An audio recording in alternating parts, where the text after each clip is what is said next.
Nak pergi mana? Cik Ani hari ni nak pergi temankan Cik Faridah makan roti canai.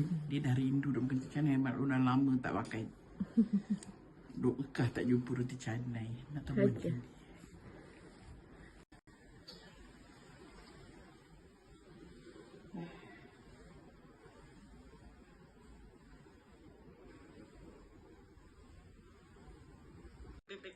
Gelak dia ni. Ting. Ting. Duduk dengan nenek. Ambil gambar. Ambil gambar. Ambil gambar ibu. Ambil gambar saya. Macam mana? Tet. Macam ni. Tet. Tet. Gelak baby. Baby buat apa tu? Nenek. Tengok. Baby. Tet. Tet. Tet. Tet. Berapa? Macam baby tengok nenek. Tet.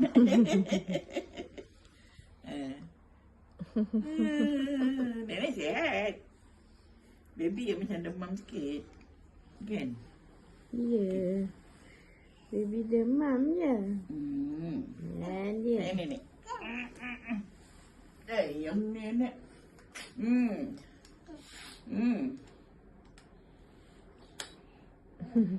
Panas sikit badan dia ni. Panas. Macam ada panas sikit. Lepas tu kahak dia macam ada gerak-gerak bunyi. Nak ronda teman dulu. Boleh kan gambar ni? Mengedan kan? Dengan TikTok. Wah ni. TikTok. Kita elan apa? Faham. Mela. Go lawak sekali kan. Cuba Sebab sini. ni dia trademark dia. Tapi kedai ni orang tak tahu. Kalau orang datang tu ambil. Orang datang sana. Kalau makan dekat Pak Usuk tu. Yang cakap dia tiba-tiba tadi. Itulah kadang-kadang nak buka ni pun tak boleh. Bawa dia.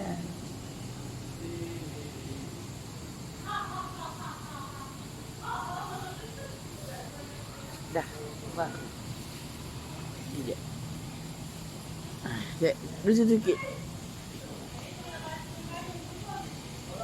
Kita berada di Tebeloh. Healing Esplanade Tebeloh. Lawa pun ada nak naik kat mana? Bot. Comelnya cendolnya. Mana? Pun dekat mana? Bismillahirrahmanirrahim. Sedap. Sedap. Sedap. Habis dah. Dari kacau. Hari ni kita menyendol. Asma suka mancing rupanya. Menyendol. Asma baru balik. Asma mana? Asma betul kan? Ngaji. Oh, dia pergi mancing ke mana? Nak ke mana? Nampak tak? Lakam Hani.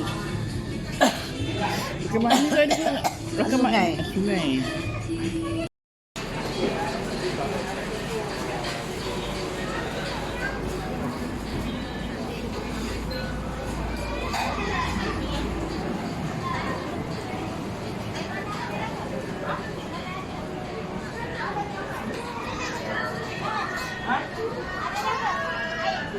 Hai.